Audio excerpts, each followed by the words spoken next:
الله وحده لا شريك له ونشهد أن محمدا عبده ورسوله أما بعد فإن خير الحديث كتاب الله وخير الهدي هدي محمد صلى الله عليه وسلم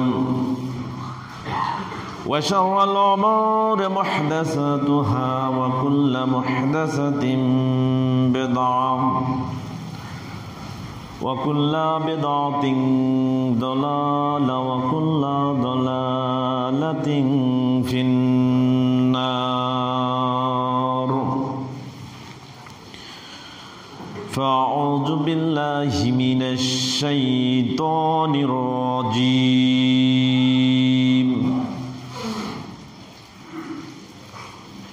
الذين يؤمنون بالغيب ويقيمون الصلاة ومما رزقناهم ينفقون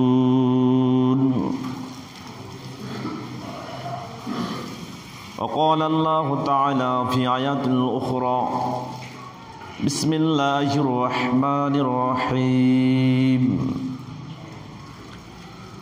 وأن المساجد لله فلا تدعوا مع الله أحدا আলহামদুলিল্লাহ সমস্ত প্রশংসা মহান আল্লাহ সুবহানাহু ওয়া তাআলার জন্য, যে মহান আল্লাহ সুবহানাহু ওয়া তাআলা আজকের এই অনুকূল পরিবেশে পায়ে হেঁটে অথবা যানবাহনে এসে খতিবের কাছাকাছি বসে কোরআন এবং সহিহ হাদিস থেকে আলোচনা করা এবং শোনার তৌফিক দান করেছেন, সে আল্লাহর দরবারে সাজদা ও শুকর জানাই। সকলেই বলি আলহামদুলিল্লাহ। দরুদ পাঠ করছি নিরহংকার নবীর ওপরে, যে নবী মুহাম্মদুর রাসূলুল্লাহ সাল্লাল্লাহু আলাইহি ওয়াসাল্লাম কাল কিয়ামতের দিন সমস্ত বনি আদমের সর্দার হবেন এ কথা তিনি পৃথিবীতে জানতেন, এজন্য তার মনের ভিতরে কোনো অহংকার ছিল না। যে নবী মুহাম্মদুর রাসূলুল্লাহ সাল্লাল্লাহু আলাইহি ওয়াসাল্লাম কাল কিয়ামতের দিন ডান হাতে প্রশংসার পতাকা ধারণ করবেন এবং সেই পতাকার ছায়াতলে সমস্ত নবী রাসূলগণ অবস্থান করবেন এ কথা তিনি পৃথিবীতে জানতেন, এজন্য তার মনের ভিতরে কোনো অহংকার ছিল না। যে নবী মুহাম্মদুর রাসূলুল্লাহ সাল্লাল্লাহু আলাইহি ওয়াসাল্লাম কাল কিয়ামত শুরুর প্রাককালে যার কবরের ছাদকে সর্বপ্রথম খুলে দেওয়া হবে এবং যিনি সর্বপ্রথম জান্নাতের দুয়ার খুলে জান্নাতে প্রবেশ করবেন তিনি হচ্ছেন আমাদের নবী, আরব্য নবিকুল শিরোমণি, সমস্ত উত্তম চরিত্রের পূর্ণতা যার চরিত্রই ছিল কোরআন, মুহাম্মদুর রাসূলুল্লাহ সাল্লাল্লাহু আলাইহি ওয়াসাল্লাম। তার উপরে শতকোটি দরুদ ও সালাম বর্ষিত হোক। সকলে আমার সাথে বলুন আল্লাহুম্মা সাল্লি ওয়া সাল্লিম আলা নবিয়িনা মুহাম্মদ। সম্মানিত উপস্থিতি, পবিত্র কুরআনুল কারীম থেকে দুটি আয়াত অংশ তেলাওয়াত করেছি। তার আলোকে সামান্য সময়ের মধ্যে তথ্যবহুল বিবরণী দিয়ে আজকের আলোচনা শুরু করার প্রয়াস পাবো ইনশাআল্লাহ। আজকে আমরা একটু ভিন্ন প্রসঙ্গে আলোচনা করব, যেহেতু আজকে আপনারা অনেকেই জানেন যে আমাদের এই মসজিদকে ইলাবোরেশন করা হচ্ছে, বৃদ্ধি করা হচ্ছে। আজকে তার ভিত্তিপ্রস্তর সংগঠিত হবে বাদ সালাত। আপনারা সকলেই অংশগ্রহণ করবেন, সকলেই থাকবেন এবং স্বতঃস্ফূর্তভাবে আল্লাহ সুবহানাহু ওয়া তাআলার জন্য মানোনীত এবং পৃথিবীতে একমাত্র ঘর যেটা আল্লাহ সুবহানাহু ওয়া তাআলার জন্য ওয়াকফ করে দেয় মানুষ, আল্লাহর জন্য তৈরি করে, সেই ঘর তৈরির কাজে আমরা সকলেই সামিল হব। সকলে উপস্থিত থেকে আজকে ভিত্তিপ্রস্তর অনুষ্ঠানে অংশগ্রহণ করব। আল্লাহ সেই তৌফিক আমাদের সকলকে দান করুন। সকলে বলি আমিন। তো আজকে আমরা আল্লাহ সুবহানাহু ওয়া তাআলার জন্য একটা ঘর নির্মাণ করতে যাচ্ছি। এই ঘরটার নাম কি? মসজিদ। মসজিদ মানে কি? জি, প্রার্থনা করার ঘর না সিজদা করার ঘর? কোনটা? সিজদা করার স্থানকেই কি বলা হয়? মসজিদ। আমি যদি বলি যে এই জায়গাটা মসজিদের জন্য অকফকৃত, তাহলে অর্থ হবে কি সেজদার জায়গার জন্য, তাহলে ওখানে আর কোনো কবর চলবে না, কিয়ামত পর্যন্ত ওখানে কোনো কবর চলবে না। যদি বলা হয় যে এই টোটাল বাউন্ডারির ভিতরে যে জায়গাটা আছে এটা মসজিদের জন্য অক্ষকৃত, তাহলে মসজিদের বাউন্ডারির ভিতরে কোনো কবর চলবে না। কথা কি বুঝতে পারছেন? যদি কবর থাকে সেটা আলাদা পৃথক করে দিতে হবে, অথবা ওই কবরকে স্থানান্তর করতে হবে, কারণ সেজদার জায়গার সাথে কবরকে সম্পৃক্ত করা যাবে না। আল্লাহ রাসূল সাল্লাল্লাহু আলাইহি ওয়াসাল্লাম বলেছেন পৃথিবীর গোটা জমিনটাই হচ্ছে সেজদার জায়গা। মিশকাতুল মাসাবির 737 নম্বর হাদিস, রাসূল সাল্লাল্লাহু আলাইহি ওয়াসাল্লাম বলেছেন আল আরদু কুল্লুহা মাসজিদুন, গোটা জমিনটাই হচ্ছে সেজদার জায়গা। কার সেজদা? আল্লাহর জন্য। এই জন্য আবার কবরে সেজদা করতে যাইয়েন না যে গোটা পৃথিবী সেজদার জায়গা, তো ওলি আল্লাহর কবরে গিয়ে আপনি সেখানে সেজদা করবেন। আল্লাহ রাসূল তো বলেছেন যে গোটা জমিনটাই আল্লাহর জন্য সেজদার জায়গা। রাসূল সাল্লাল্লাহু আলাইহি ওয়াসাল্লাম এখানে ইস্তিসনা করেছেন দুটি জায়গাকে বাদ দিয়েছেন পৃথিবী থেকে, স্পেসিফিক খাস করে এই জায়গা দুটিকে পৃথিবীর জায়গা থেকে, মানে গোটা পৃথিবীর সেজদার জায়গা থেকে আলাদা করে দেওয়া হয়েছে। আল্লাহ রাসূল বলেছেন ইল্লাল মাকবুরাতা ওয়াল হাম্মামা, কবরস্থান আর গোসলখানা ব্যতীত গোটা জমিনটাই, গোটা পৃথিবীটাই সেজদার জায়গা।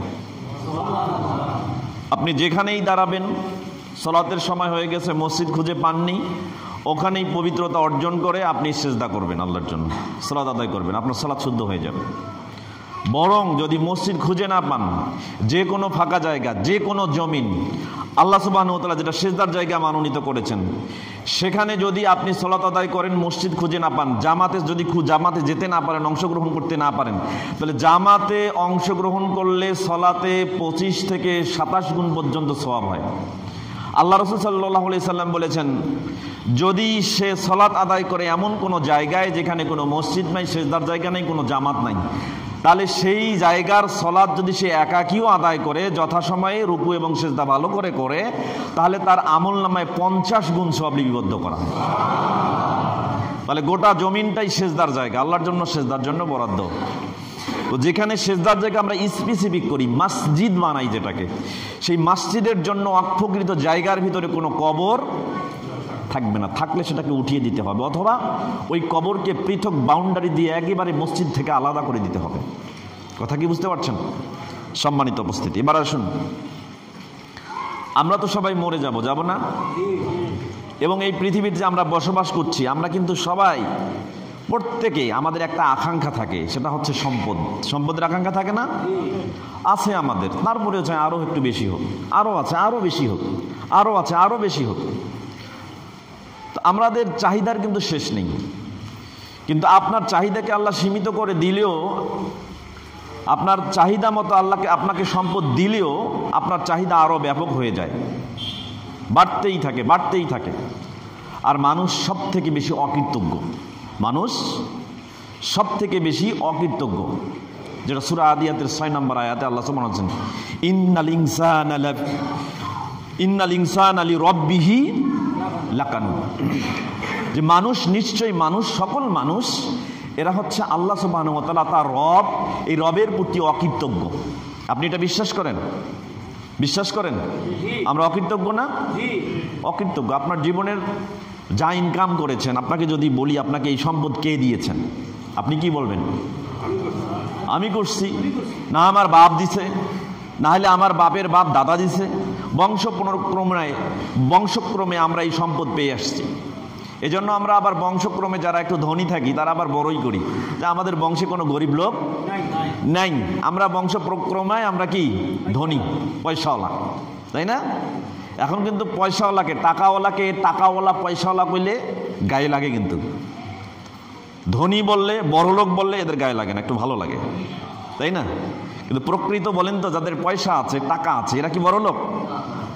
এরা বড় লোক না। বড় লোক কারা? যার কি বড়? কলিজা বড়, আত্মা বড়, মনটা বড়, তাই না? এই হচ্ছে পৃথিবীর মধ্যে সব থেকে বড়। আমরা কি বড় হতে পারছি? আমরা পারছি?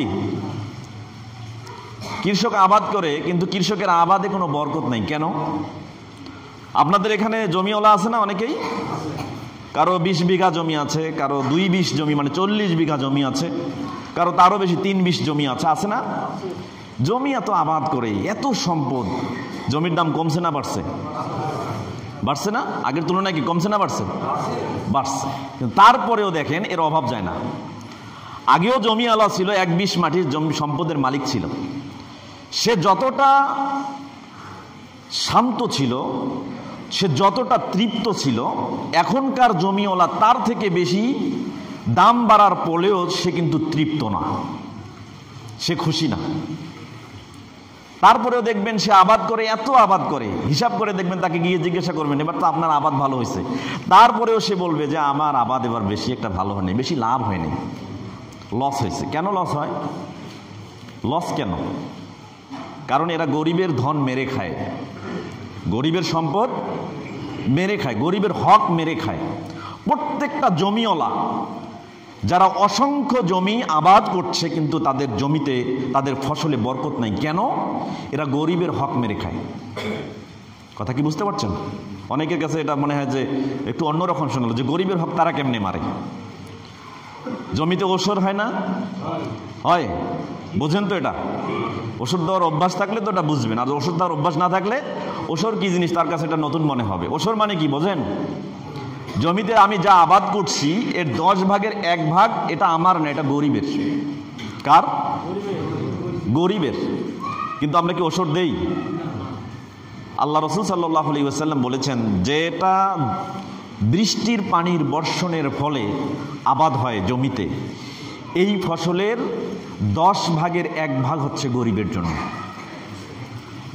আমরা কি গরিবকে দেই?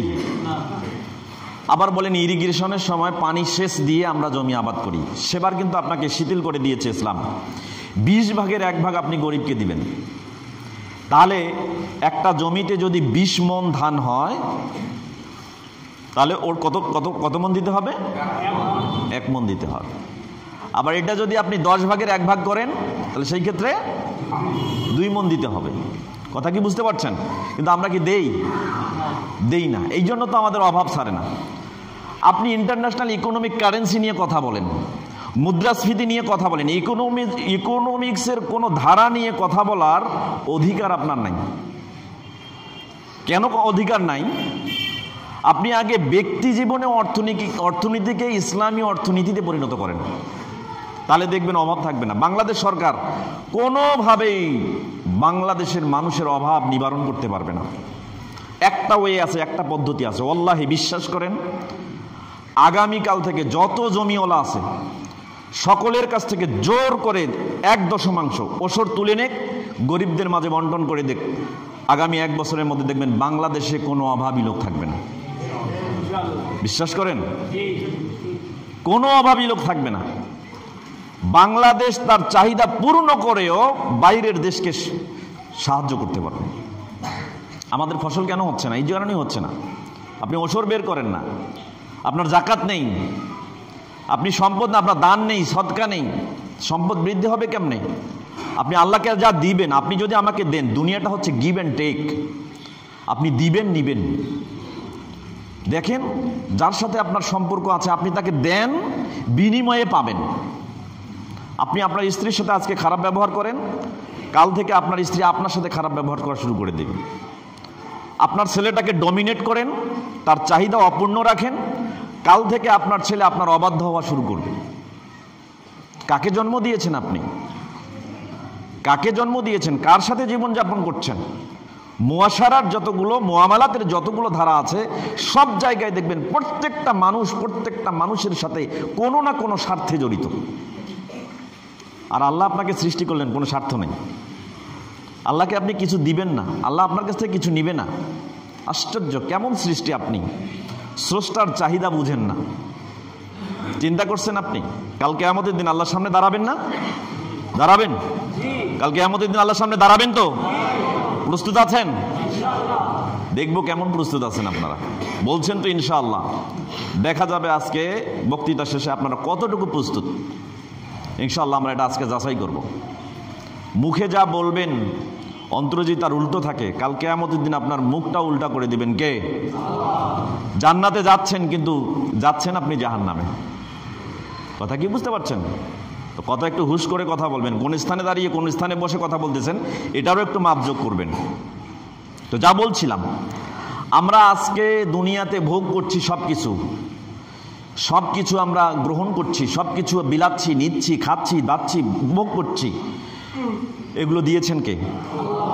বিশ্বাস করেন এটা? 100% বিশ্বাস করেন?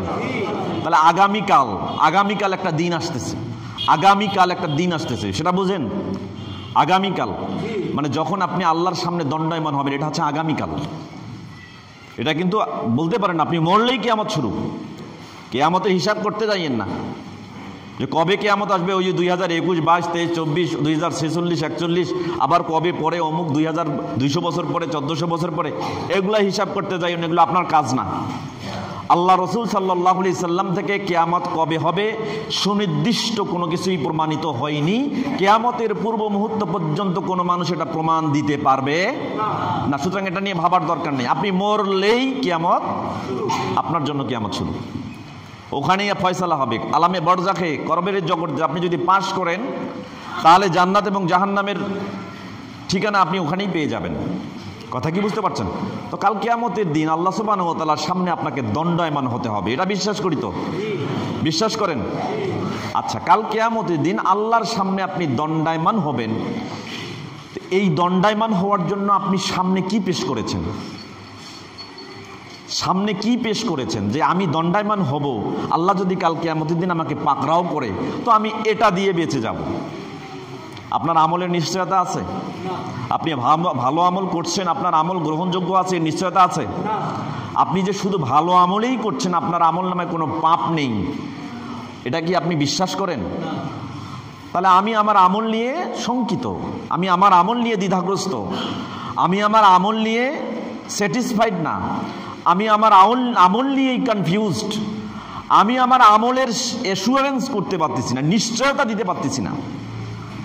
তাহলে যে ব্যক্তি তার নিজের আমল নিয়ে নিশ্চিত থাকতে পারে না যে কাল কিয়ামতের দিন আল্লাহর সামনে দণ্ডায়মান হব, আর কাল কিয়ামতের দিন এই আমল দিয়ে আমি জান্নাতে চলে যাব, এটা যদি নিশ্চয়তা দিতে না পারেন, তাহলে প্রত্যক্ষভাবে আপনি কি পেশ করলেন আল্লাহর সামনে যে কাল কিয়ামতের দিন আমার আমল যদি ঘাটতি হয়, কমও হয়, তাহলে এটা দিয়েই আমি মুক্তি পাবো। এরকম কিছু পেশ করেছেন? জানেন না, পেশ করবেন কি? আল্লাহ সুবহানাহু ওয়া তাআলা পবিত্র কুরআনুল কারীমের 59 নম্বর সূরা হাশর আয়াত নম্বর 18 এর মধ্যে বলছেন, আল্লাহ বলছেন, ইয়া আইয়ুহাল্লাযীনা আমানুত্তাকুল্লাহা ওয়াল তানজুরু নাফসুম মা কদ্দামাত লিগাদ। আল্লাহ বলছেন, হে বিশ্বের ঈমানদাররা, তোমরা আল্লাহকে ভয় করো, আর প্রত্যেকটা ব্যক্তির জন্য চিন্তা করে দেখা উচিত, লক্ষ্য করা উচিত আগামী দিনের জন্য সে কি পেশ করেছে। প্রত্যেকটা ব্যক্তির এটা চিন্তা করা উচিত যে আগামীকালের জন্য সে কি পেশ করেছে, আগামীকালের জন্য সে যেন লক্ষ্য করে সে অগ্রিম কি প্রেরণ করেছে। আপনি অগ্রিম কি প্রেরণ করেছেন, কি পেশ করেছেন, যেটা আগামীকাল আপনার কাজে দিবে, আপনাকে রক্ষা করবে, আপনার ভুল ত্রুটিগুলো সংশোধন করার মাধ্যম হবে, আল্লাহ সুবহানাহু ওয়া তাআলার কাছে মুক্তির মাধ্যম হবে। আপনি কি এরকম কিছু পেশ করেছেন? চিন্তা করতে পারবেন? আপনি ভাবতে পারেন? আশ্চর্য ব্যাপার। অথচ পৃথিবীতে আমরা রিজেক নিয়ে দৌড়াচ্ছি, রিজেকের পিছনে ছুটছি। আমি একদিন একটা বলেছিলাম আপনাকে, আপনি যদি বসেও থাকেন, যতটুকু রিজেক আপনার পেটে ঢুকানো দরকার আল্লাহ ওটা কনফার্ম করেছেন, সেটা কেউ রোধ করতে পারবে না। আর আপনার সামনে রিজেক পড়ে আছে, কিন্তু আল্লাহ যদি ওটাকে থামিয়ে দেন, আল্লাহ যদি ওটাকে বন্ধ করে থাকেন, পৃথিবীর কারো সাধ্য নেই ওটা আপনার পেটে ঢুকায়। আমি দেখেছি এক ব্যক্তিকে একবার ওই বেদানা খাইতে বলেছিল ডাক্তার, খুব সুস্থ একজন মানুষ। তো আমিও তাকে দেখতে গেছি বেদানা নিয়ে, আরো অনেক মানুষ এসেছে। আল্লাহ তার রিজিক বন্ধ করে দিয়েছেন, সুস্থ মানুষ, হঠাৎ করে তার অরুচি, সে খাবে না, শেষ পর্যন্ত মরে গেছে, একটা দানাও তার পেটে ঢোকে নেই। চিন্তা করেছেন? তা আল্লাহ যদি আপনার রিজিক বন্ধ করে থাকেন, কিয়ামত পর্যন্ত পৃথিবীর কোনো মানুষের কোনো শক্তির ক্ষমতা নেই ওই রিজিক আপনার পেটে ঢুকায়। কিন্তু আল্লাহ যদি আপনাকে রিজিক বরাদ্দ দিয়ে থাকেন, পৃথিবীর কোনো মানুষ নেই ওটাকে রোধ করে দেয়। কথা কি বুঝতে পারছেন? এজন্য রাসূল সাল্লাল্লাহু আলাইহি ওয়াসাল্লাম বলেছেন, ইন্নার রিজকা লা ইয়াতলুবু কামা ইয়াতলুবু আজালুহু। মৃত্যু তোমাকে যেভাবে খুঁজছে, রিজেক তোমাকে তার চাইতে দ্রুত গতিতে খুঁজছে। রিজেক তোমার পেটে না ঢোকা পর্যন্ত তোমার মৃত্যু হবে না। কথা কি বুঝতে পারছেন? তো আল্লাহ সুবহানাহু ওয়া তাআলা ওয়াল তানজুর নাফসুম মা কদ্দামাত লিগাদ, আগামী দিনের জন্য তুমি কি প্রেরণ করেছো এটা তুমি ভেবে দেখো। এটা প্রত্যেকটা মানুষের লক্ষ্য করা উচিত যে আগামী দিনের জন্য সে কি প্রেরণ করেছে, কারণ কাল কিয়ামতের দিনে আমরা দণ্ডায়মান হব। এজন্য প্রেরণ করার জন্য কি আছে আমাদের, কি আছে আমল নিয়ে তো আমরা কনফিউজড। আমার আমল গ্রহণযোগ্য হচ্ছে কিনা এটা আমি নিজেই জানতে পারি না। তবে প্রত্যক্ষ এমন কিছু জিনিস আছে যেটা আল্লাহ সুবহানাহু ওয়া তাআলা আমাকে রিজেক হিসেবে দিয়েছেন, ওখান থেকেই আমি আল্লাহর জন্য পেশ করব, কাল কিয়ামতের দিন যেন ওটা আমার মুক্তির মাধ্যম হয়ে যায়। দেখেন এবার আপনার সামনে কি রিজেক পড়ে আছে। এই জন্য আল্লাহ সুবহানাহু ওয়া তাআলা পবিত্র কোরআনুল কারীমের 2 নম্বর সূরা বাকারা 254 নম্বর আয়াতের মধ্যে বলছেন, ইয়া আইয়ুহাল্লাযীনা আমানু আনফিকু মিম্মা রাযাকনাকুম। এ পৃথিবীর ঈমানদারেরা শোনো, আমি তোমাদেরকে যে রিজেক দিয়েছি এই রিজেক থেকেই তোমরা আনফিকু ব্যয় করো, আল্লাহর রাস্তায় দান করো। তাহলে আপনি কার টাকা দান করবেন? আপনার বাপের, আপনার দাদার? কার সম্পদ? আপনার পরদাদার বংশানুক্রমে পেয়েছেন, এটা আপনার সম্পদ, আপনি বলতে পারেন এটা না আপনার না। আল্লাহ বলছেন মিম্মা রাযাকনাকুম, আমি তোমাকে যে রিজেক দিয়েছি এই রিজেক থেকে তুমি ব্যয় করো। মিন ক্বাবলি আন ইয়াতিয়া ইয়াউমুল লা বাইউন ফীহি। আজকে তুমি ব্যবসা করছো, বাণিজ্য করছো, টাকা দিয়ে ব্যবসা বাণিজ্য করছো, লাভ ইনকাম, ওখান থেকে লভ্যাংশ নিয়ে তুমি ব্যাংকে পুরে দেবে, জমা করবে এবং ওটাকে গণনা করবে বছর শেষে, এবং ওকে মুনাফা বের করে আবার ওটা মূলধনে খাটাবে। জেনে রেখো এমন একটা দিন আসবে, সেই দিন তোমার এই ব্যবসা আর থাকবে না। সেই দিন তুমি এই ব্যবসা কল্পনাও করতে পারবে না। সেদিন এই তোমার ব্যবসার নাম নিশানা কিছুই থাকবে না। আল্লাহ বলছেন ওয়ালা খুল্লাতুম ওয়ালা শাফা। সেই দিন এই ব্যবসা দিয়ে তুমি কারো উপকার করছো, তো এই উপলক্ষে যে সুপারিশ পাবা এটাও মনে করো না। কোনো সুপারিশ থাকবে না, কোনো সম্পর্ক থাকবে না, কোনো বন্ধুত্ব থাকবে না। আজকে তুমি ব্যবসা করতে গিয়ে আরেকজনকে উপকৃত করছো, আজকে ব্যবসার মাধ্যমে কাউকে তুমি ভালো করছো, কিন্তু এই ভালোটার প্রতিফলও যে কাল কিয়ামতের দিন পাবে এর কোনো নিশ্চয়তা আল্লাহর কাছে নেই। সুতরাং তুমি যা নগদ পেশ করবা সেটাই তোমার থাকবে। এই জন্য আল্লাহ বলছেন ওই দিন আসার আগে আল্লাহ তোমাকে যে রিজেক দিয়েছেন এই রিজেক থেকে তুমি ব্যয় করো। কিন্তু আমরা কি করি না। যখন বয়স হয়ে যায়, মরার আগে আমরা বলি কি আর করবো, এত সম্পদ পাইলাম না তো খাইতে, পাইলাম না তো ধরতে, পাইলাম না তো ভোগ করতে, জীবন তো শেষ। ডাক্তার যখন ঘোষণা করে আপনি আর বেশি দিন বাঁচবেন না, ডাক্তার যখন বলে দেয় আপনার এই সমস্যা, এই চিকিৎসা থেকে এই চিকিৎসা করে বাংলাদেশে কোনো লাভ হবে না, বিদেশে কোনো ডাক্তারের কাছে গিয়েও আপনি এই সুবিধা পাবেন না, তখন আপনি বলেন কি আর হবে, এই সম্পদ তো আমার কিছুই হচ্ছে না। ঠিক আছে, এক কাজ করো, এই সম্পদ ছেলেকে দিও, ওই সম্পদ মেয়েকে দিও, এই সম্পদ আমার ভাইকে দিও, ওই সম্পদ বোনকে দিও, ওই সম্পদ অমুককে দিও, তমুককে দিও। তখন আর এগুলো করে আল্লাহর কাছে এগুলো কোনো গ্রহণযোগ্যতাও পাবে না। যা করবেন এখনই করবেন, বুঝে সুঝে করেন। যে রিজেক্টটা খাচ্ছেন, খাওয়ার ক্ষমতা আছে, এই সচ্ছল অবস্থায় আপনাকে দান করতে হবে। এই জন্য আল্লাহ সুবহানাহু ওয়া তাআলা বলছেন যে ওই দিন আসার আগেই যেদিন কোনো ব্যবসা বাণিজ্য থাকবে না, যেই দিন কোনো সম্পর্ক থাকবে না, যেই দিন কেউ কাউকে সুপারিশ করতে পারবে না, সেই দিন আসার আগেই তোমার সম্পদ থেকে যেটা আমি রিজেক হিসেবে তোমাকে দিয়েছি ওখান থেকে তুমি ব্যয় করো। 63 নম্বর সূরা মুনাফিকুন আয়াত নম্বর 10 আল্লাহ সুবহানাহু ওয়া তাআলা বলেছেন ওয়া আনফিকু মিম্মা রাযাকনাকুম। আমি তোমাকে যে রিজেক দিয়েছি তোমাদেরকে, সেই রিজেক থেকে তোমরা ব্যয় করো। মিন ক্বাবলি আন ইয়াতিয়া আহাদাকুমুল মাউত।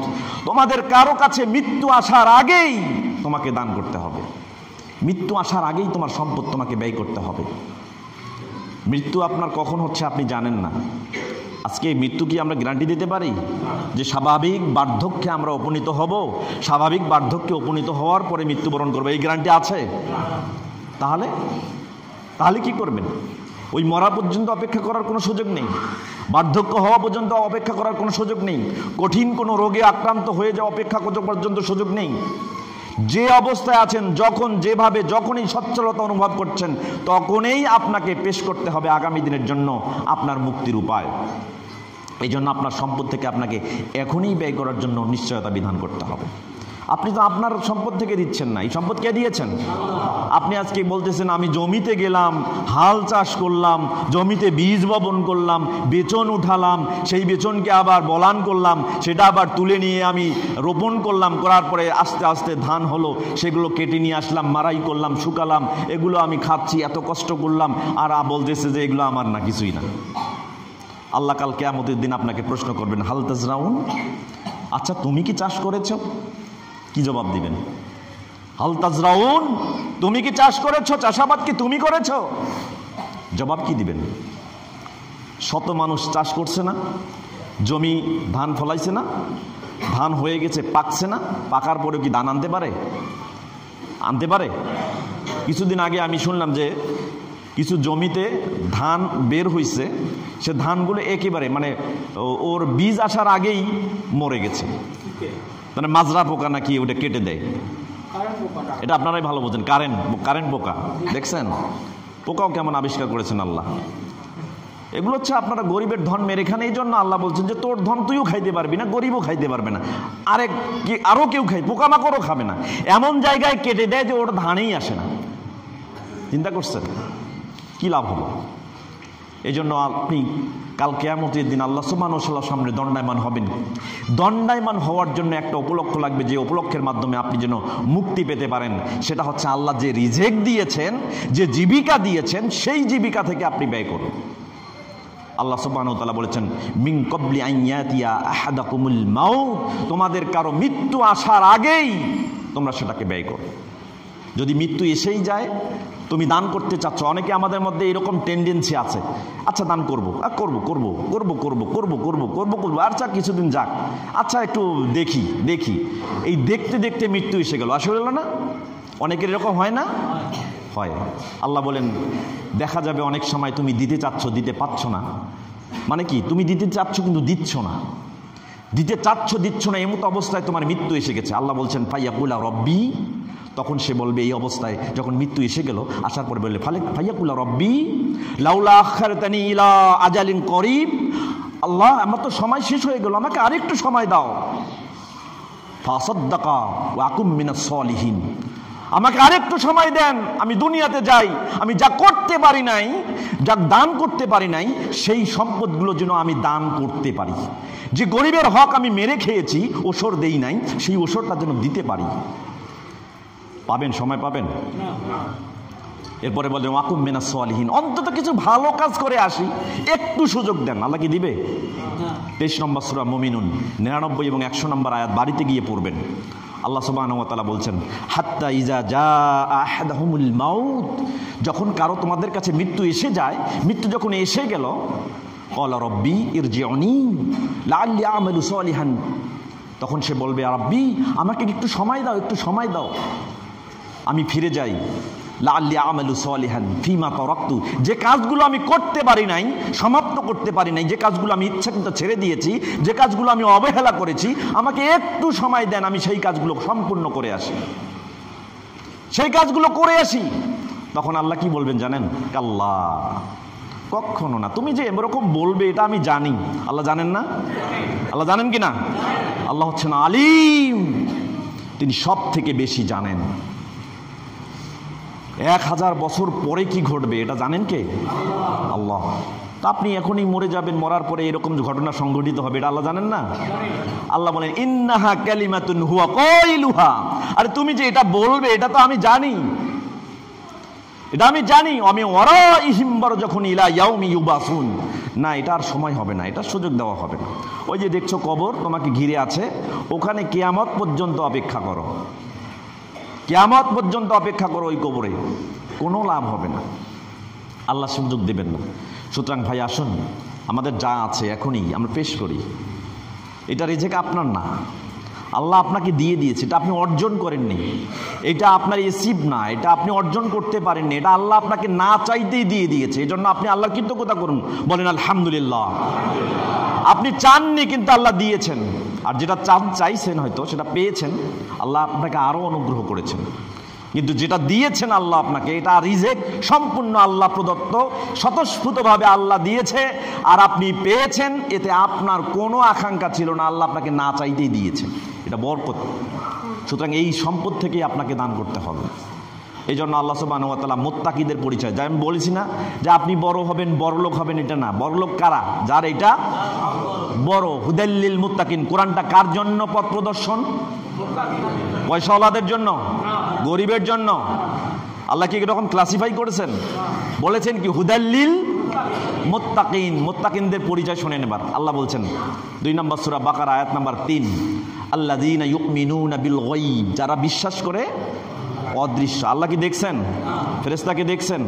জান্নাতকে দেখছেন? জাহান্নামকে দেখছেন? জান্নাতে যাব ভালো কাজ করলে, জাহান্নামে যাব খারাপ কাজ করলে, দেখছেন? দেখা যায়, উপলব্ধি করা যায়, কিন্তু বিশ্বাস করি। অবিনশ্বর জগতের জ্ঞান বিশ্বাস করি, যে জগৎ আমরা জানি না কিন্তু বিশ্বাস করি। বিশ্বাস করেন না? এতে সামান্য পরিমাণ ঘাটতি করা যাবে না। একটু 0.001% যদি আপনি অবিশ্বাস আনেন তাহলে আপনার ঈমান থাকবে না। অদৃশ্যকে বিশ্বাস করি, এই যে মুত্তাকিদের এটা পরিচয়, আল্লাহকে ভয় করি। এই জন্য আমাদের বৈশিষ্ট্য হলো কি ইউমিনুনা বিল গায়ব, অদৃশ্যে বিশ্বাস করা। ওয়া ইউকিমুনাস সালাতা, এবং সালাত কায়েম করে। তারপরে কি করে? ওয়া মিম্মা রাযাকনাহুম ইউনফিকুন। আল্লাহ বলেন আমি তোমাদেরকে যে জীবিকা দিয়েছি, যে রিজক দিয়েছি, যে খাদ্য সামগ্রী দিয়েছি, সেগুলো থেকে তারা ব্যয় করে। এখন আমাদের দেশে একটা প্রচলন আছে যে আমি যা খাই, সম্পদ আছে কিন্তু 20 বিঘা জমির মালিক, কয় আমি তো দিন আনি দিন খাই, আমাকে তো আল্লাহ সেই রিজেক দেন নাই। রিজেক মানে বুঝি যেটা খাই, হাত দিয়ে তুলে মুখে খাই, এটার নাম রিজেক বুঝি, তাই না? এটা রিজেক না? রিজেক কোনটা? রিজেক আল্লাহ আপনাকে যা দিয়েছেন, যেটা থেকে আপনি উপকৃত হচ্ছেন, যেখানে আছেন, অবস্থান করছেন, যেটা বেচলেই অনেক টাকা, এটা আপনার রিজেক। আপনার যে জায়গাটা আল্লাহ দিয়েছেন এটা রিজেক। ওই জায়গা খুঁড়লে যে সম্পদ পাওয়া যাবে ওটাও রিজেক। ওই জায়গার উপরে যে উদ্গত হয়, যে গাছ হয়, বৃক্ষমালা হয়, ওই গাছ বিক্রি করে যে সম্পদ পান ওটাও রিজেক। কথা কি বুঝতে পারছেন? তাহলে আপনার রিজেক সম্পর্কে আপনি এখন ভালো করে বুঝলেন। এখন বলতেছেন 20 বিঘা জমি আছে আমার, দেওয়ার মতো তো কিছু নেই, দিন আনি দিন খাই, মসজিদে কি দিব? দেওয়ার মতো তো কিছু নেই। আছে? কিছু নেই। চিন্তা করেন সম্মানিত উপস্থিতি, আল্লাহ সুবহানাহু ওয়া তাআলা বলছেন আমিম্মা রাযাকনাহুম ইউনফিকুন। কাল কিয়ামতের দিন আল্লাহ সুবহানাহু ওয়া তাআলা কাছে মুত্তাকি হিসেবে তারাই পরিগণিত হবে যারা আল্লাহ যে রিজেক দিয়েছেন এই রিজেক থেকে তারা ব্যয় করে। দান করলে কমে না বাড়ে? এটা জানেন আপনারা? প্র্যাকটিস করেছেন কখনো? করেছেন? আমার তো মনে হয় না, এটা এমনি বোধহয় মানে ইমোশনাল কথাবার্তা আপনারা একটু বলে ফেললেন। মানে ধর্মের মধ্যে শুনছি দান করলে বাড়ে, এই জন্য বলতেছি, তাই না? হ্যাঁ, দান করলে বাড়ে। কারা কারা এর প্রত্যক্ষ সাক্ষী? একটা হাত তুলে দেখান দেখি। আলহামদুলিল্লাহ, আমরা অনেকেই। হাত নামান, আল্লাহ এই হাতগুলোকে কবুল করে নিন। আরও এদের সম্পদ যেন ওরা নিজেরাই বৃদ্ধি করে দিতে পারে, সেই শক্তি সামর্থ্য এদের দান করুন। সম্মানিত উপস্থিতি, দান করলে কমে না বাড়ে। সব থেকে বড় সত্য হলো আল্লাহ সুবহানাহু ওয়া তাআলা নিজেই কথা বলেছেন। কথা কি বিশ্বাস করেন না? 2 নম্বর সূরা বাকারা আয়াত 276 আল্লাহ সুবহানাহু ওয়া তাআলা বলেছেন ইয়ামহাকুল্লাহুর রিবা ওয়া ইউরবিস সাদাকাত। আল্লাহ সুদকে হ্রাস করে দেন। দেখেন যত সুদের ব্যবসায়ী আছে, হিসাব করবেন, যত সুদের ব্যবসায়ী আছে দেখবেন ওদের পেটের মধ্যে ফেপড়া নাই, কলজা নাই, এটা নাই, সেটা নাই, এত টাকা সুদ খাইছে, শেষে একে বের হইতে হইতে হইতে এমন হয়ে গেছে প্রতিদিন একটা ইনজেকশন দিতে হয় 6000 টাকার প্লাস। কথা বুঝেন নাই? তার মানে এটা নিঃশেষ করতে করতে করতে করতে করতে করতে আল্লাহ একে ফকির বানাই দেবে। একেবারে ফকির করেই তারপর আল্লাহকে তুলে নেবেন। সুদের টাকা দিয়ে আপনি পৃথিবীতে সুখে থাকতে পারবেন না, উপস্থিত টাকা গুনতে পারবেন না, কিন্তু এই টাকা ভোগ করতে পারবেন না। এরপর আল্লাহ বলেছেন ওয়া ইউরবিস সাদাকাত, যে 1 টাকা দান করেছে আল্লাহ তাকে ওই 1 টাকা দেওয়ার পরে পূর্বের 1 টাকার সাথে 2 টাকা হওয়ার পরে 2টা মূলধন গণে ওটা চক্রবৃদ্ধি হারে আল্লাহকে বাড়াই দেন। এই জন্য আল্লাহ সুবহানাহু ওয়া তাআলা এর কথার এই কথাটার অর্থ হচ্ছে ইয়ামহাকুল্লাহুর রিবা ওয়া ইউরবিস সাদাকা, সুদকে নিঃশেষ করে দেন আর দানকে সুদ বানায় দেন। দানকে সুদ বানায় দেন মানে চক্রবৃদ্ধি হারে আপনি যে টাকা দান করেছেন আল্লাহ সুবহানাহু ওয়া তাআলা সেটাকে বাড়াইতে বাড়াইতে বাড়াইতেই থাকবে। কথা কি বুঝতে পারছেন? দেখেন, এবার দেখেন, আপনি যে এই টাকা যে আপনার না, এটা যে বাড়বে তার লক্ষ্য হচ্ছে আমরা প্রথমেই গণে নেব এই সম্পদ আমার না, এটা আল্লাহ দিয়েছেন রিজেক হিসাবে। আল্লাহ দিয়েছেন কি হিসাবে? এটা আমি পাই না, এটা আল্লাহ দিছে। এটা আমার বাপের না, এটা আল্লাহ দিছে। এটা আমার দাদার না, এটা আমার দিছে। এটা বংশক্রমে আসে নাই। অনেক ধনী দেখেন বংশের নিশানাও তারা খুঁজে পাওয়া যায় না। হারাগাছে আছে অনেক ধনী দেখবেন না, আপনি ওদিকে যাবেন না, হারাগাছ থেকে মৌবাসা এগুলোই বিশ্লেষণ করেন, কত ধনী দেখছেন আপনার জীবনেই শেষ হয় নাই। গরিবের হক মারি খাইছে, ওই জন্য শেষ, আল্লাহ শেষ করে দিয়েছে। তা আপনারা গরিবের হক মেরে খাচ্ছেন, মসজিদের হক মেরে খাচ্ছেন, আল্লাহর হক মেরে খাচ্ছেন, তো আল্লাহ কি আপনার দিবে না থুবে, না তো উঠাই নেবে? চিন্তা করেন। খুব আপনারা মোটামুটি কনফিউজড আমি জানি। আজকের আলোচনার পরে দেখা যাবে অনেকের বাতাস বের হয়ে গেছে। কথা বুঝছেন? একটু মনে রাখেন, আল্লাহ সুবহানাহু ওয়া তাআলা 34 নম্বর সূরা সাবা আয়াত নম্বর 39-এর মধ্যে বলছেন, নবী আপনি বলুন, কুল ইন্না রিজকা ইন্নাল্লাহা ইয়াবসুতু, আল্লাহ সুবহানাহু ওয়া তাআলা কারো রিজেককে বৃদ্ধি করে দেন। ইন্নাল্লাহা ইয়াবসুতুর রিজকা, রিজেককে কারো প্রসারিত করে দেন। আপনাকে যে রিজেকটা দিয়েছেন পূর্বে থেকে আপনি এটা ধরে আছেন, আপনার বাপ থেকে আপনি পেয়েছেন, আপনার দাদা থেকে আপনার বাপ পেয়েছে, আপনার বাপ থেকে আপনার দাদা পেয়েছে। আমরা জানি স্বভাবত বাপ যেটা ইউজ করছে দাদা তার থেকে বেশি ইউজ করছে, আর বাপের তুলনায় আমি একটু কম ইউজ করব, কারণ সম্পদ দিনে দিনে কিন্তু কি হয়, কমে। তো আল্লাহ সুবহানাহু ওয়া তাআলা ইন্না রাব্বি ইয়াবসুতুর রিজকা, তোমার রব কি করেন, রিজেককে সম্প্রসারিত করেন। লিমান ইয়াশাউ মিন ইবাদিহি, বান্দাদের যাকে ইচ্ছা তার রিজেককে সম্প্রসারিত করে দেন কে? আল্লাহ। ওয়া ইয়াকদিরু লাহু, এবং যাকে ইচ্ছা হয় তাকে ধরে তার রিজেকটা আল্লাহ কমিয়ে দেন। তাহলে রিজেক যদি বাড়ায় সেটা বাড়াইতে পারেন কে? আবার যদি আপনার রিজেক আজকে আছে, আজকে মসজিদ থেকে বাড়ি যাওয়ার পরে দেখলেন রিজেক নাই, কমে গেছে, খাইতে বসবেন খাইতে পারছেন না, এই ক্ষমতা কার আছে যে এই অবস্থায় আপনাকে নিয়ে যাইতে পারেন? কার? বিশ্বাস করেন? এই জন্য আল্লাহ সুবহানাহু ওয়া তাআলা ওয়া ইয়াকদিরু লাহু, যাকে ইচ্ছা তার রিজেককে নিমিষেই আল্লাহ কমাই দিতে পারেন, নিমিষেই কমাই দিতে পারেন। আল্লাহ সুবহানাহু ওয়া তাআলা ওয়া মা আনফাকতুম মিন শাইইন, তবে জেনে রেখো তুমি যদি কোনো বস্তু থেকে আল্লাহর রাস্তায় ব্যয় করো, ফাহুয়া ইউখলিফুহু, তোমার জীবদ্দশায় আল্লাহ ওটাকে ফিরিয়ে দিবেন তোমার কাছে। শুধু ফিরিয়ে দিবেন না, চক্রবৃদ্ধি হারে ফিরিয়ে দিবেন। এত তুমি পাবে যে হিসাব করে গণেও শেষ করতে পারবা না। এই জন্য রাসূল সাল্লাল্লাহু আলাইহি সাল্লাম বলেছেন, বুখারী, মুসলিম এবং মিশকাত তিনটে হাদিসের কিতাবে হাদিসটি এসেছে। মিশকাতুল মাসাবি কিতাবুজ যাকাত, যাকাত সংক্রান্ত একটা অধ্যায় রয়েছে। বাবু ফজলের সাদাকা, সদকার ফজিলত সংক্রান্ত একটা অনুচ্ছেদ রয়েছে। ফাসলুল আউয়াল, প্রথম পরিচ্ছেদের 1862 নম্বর হাদিস। হাদিসটি মনে করেছেন আবু হুরায়রা রাদিয়াল্লাহু তাআলা আনহু থেকে বর্ণিত। তিনি বলেন, ক্বাল রাসূলুল্লাহ সাল্লাল্লাহু আলাইহি ওয়াসাল্লাম, রাসূল সাল্লাল্লাহু আলাইহি সাল্লাম বলেছেন, ইন্নাল্লাহা তাআলা ক্বাল, আল্লাহ সুবহানাহু ওয়া তাআলা বলেছেন, আনফিক ইয়া ইবনা আদামা উনফিকা ইলাইক, হে আদম সন্তান তুমি ব্যয় করো, আমার পথে ব্যয় করো, আমার রাস্তায় ঢালো, আমিও তোমাকে ঢেলে দেব। তুমি ব্যয় করো, আমিও তোমার জন্য ব্যয় করো, তুমি দান করো, আমিও তোমাকে দান করব। চিন্তা করছেন? তাই আপনি দান করতে বাধ্য, কারণ রিজিক তো আপনার না, এটা তো আপনি অর্জন করেন, এটা দিয়েছেন কে? তা আল্লাহর জন্য আমি এটা দিব না? অবশ্যই দিব। পরিবারে যে ইনকাম করে, আজকে মনে করেন আপনি পরিবারের প্রধান, এখন আপনি রিজেক, পরিবারের রিজেক আপনি নিয়ে আসছেন বাজার থেকে, একটা বড় মাছ কিনে নিয়ে এসেছেন। তো বড় মাছটা কিনে এনে পরিবারে দিয়ে দিলেন। এখন পরিবার ওটাকে কাটায়, ধুয়ায়, পরিষ্কার করে তরকারি রান্না করলো। এবার বলেন, আপনি পরিবারের প্রধান, রিজেক তাদের জন্য আনলেন, এবার ওই রিজেকের মধ্যে আপনার অংশ আছে না নাই? তা আল্লাহ আপনাকে এভাবে এনে দিচ্ছে আর আল্লাহর জন্য কিছু নাই? আপনার পরিবারে আপনি তরকারি এনে দিলেন, অথচ সেই তরকারি থেকে আপনার অংশ আপনি নিচ্ছেন, অথচ যে রিজেক আল্লাহ আপনাকে দিল সেই রিজেকে আল্লাহর অংশ নেই। কেমন কল্পনা করেন আপনি? কই দিলেন, কই দিলেন? হিসাব করেন তো আপনার বয়স কত? বয়স কত? ধরেন 30 বছর। 30 বছরে কত রিজেক খাইছেন, কত ভাত খাইছেন, কত তরকারি খাইছেন, কত টাকা পয়সা নষ্ট করছেন, হিসাব করেন তো। 30 বছরের প্রত্যেকটা দিনের আল্লাহর অংশটা কি আপনি পেশ করেছেন? পেশ করেছেন? বললেন যে কলিজা বড় আপনার, আপনি তো ওখানেই কনজাস্টেড হয়ে আছেন। আশ্চর্য ব্যাপার, যে আপনাকে দিল তার জন্য আপনি কোনো অংশই রাখলেন না, আর এখন বলছেন আপনি মসজিদে দেবেন, মাদ্রাসায় দিবেন, গরিবের হক ফেরাই দিবেন। এটা বিশ্বাস করি কেমনে? এটা কি বিশ্বাস হয়? আপনি দান করতে বাধ্য এই জন্য যে রিজেক দিয়েছে একজন পরিবারের প্রধান যেমন রিজেক এনে দেওয়ার পরেও পরিবারে তার অংশ রিজেক হিসেবে পায়, ঠিক তেমনি সমগ্র পৃথিবীতে আল্লাহ সুবহানাহু ওয়া তাআলা সমগ্র মানুষের জন্য রিজেক বরাদ্দ করার পরেও ওই রিজেক থেকে তার অংশ থেকে নিশ্চিত করতে হবে। এই জন্যই আপনি দান করতে বাধ্য।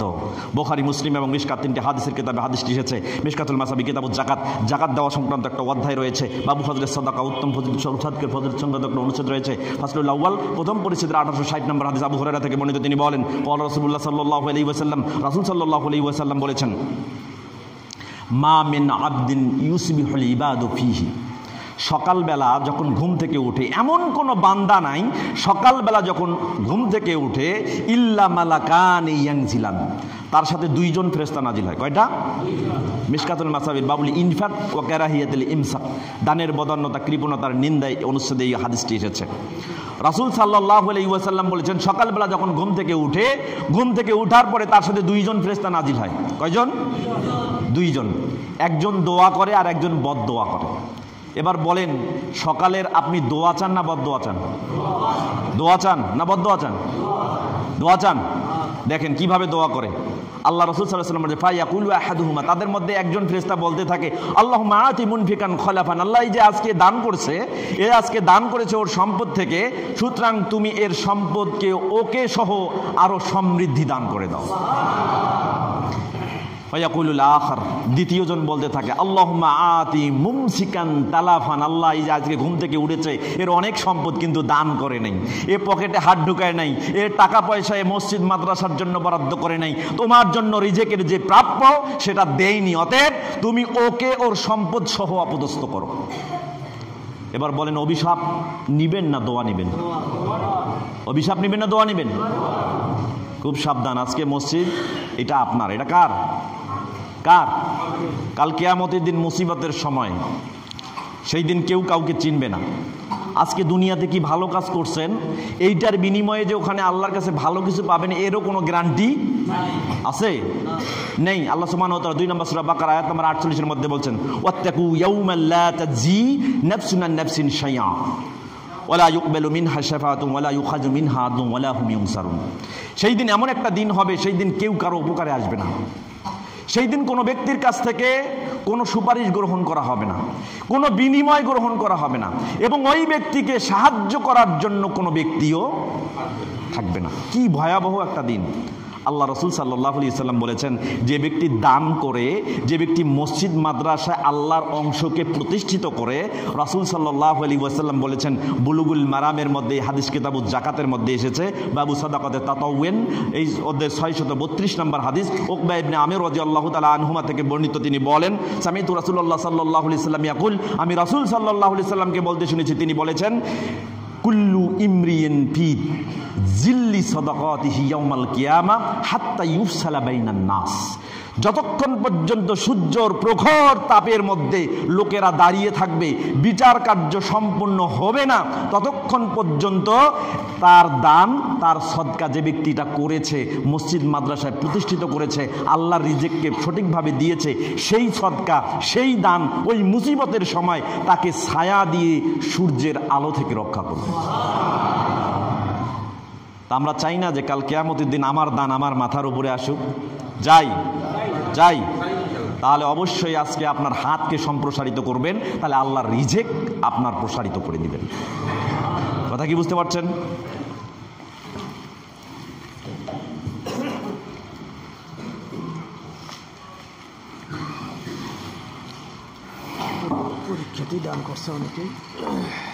আলহামদুলিল্লাহি ওয়াহদা ওয়াসসালাতু ওয়াসসালামু আলা মান লা নাবিয়্যা বা'দা ওয়া আলা আলিহি ওয়া সাহবিহি ওয়া মান তাবি'আহুম বিইহসানি ইলা ইয়াউমিদ্দিন ওয়া বা'দা আউযু বিল্লাহি মিনাশ শাইতানির রাজীম বিসমিল্লাহির রহমানির রহিম আলহামদুলিল্লাহি রাব্বিল আলামিন। সমস্ত প্রশংসা আল্লাহ সুবহানাহু ওয়া তাআলার জন্য, সকলে বলি আলহামদুলিল্লাহ। দরুদ পাঠ করছি নবী মুহাম্মদ সাল্লাল্লাহু আলাইহি ওয়াসাল্লামের উপরে, আবারও দরুদ পেশ করছি, সকলে আমার সাথে আল্লাহুম্মা সাল্লি ওয়া সাল্লিম আলা নবিয়িনা মুহাম্মদ। তাহলে এই ঘরটা কার জন্য আমরা বানাচ্ছি? পৃথিবীতে যত সেজদার জায়গা সবকিছু কার জন্য?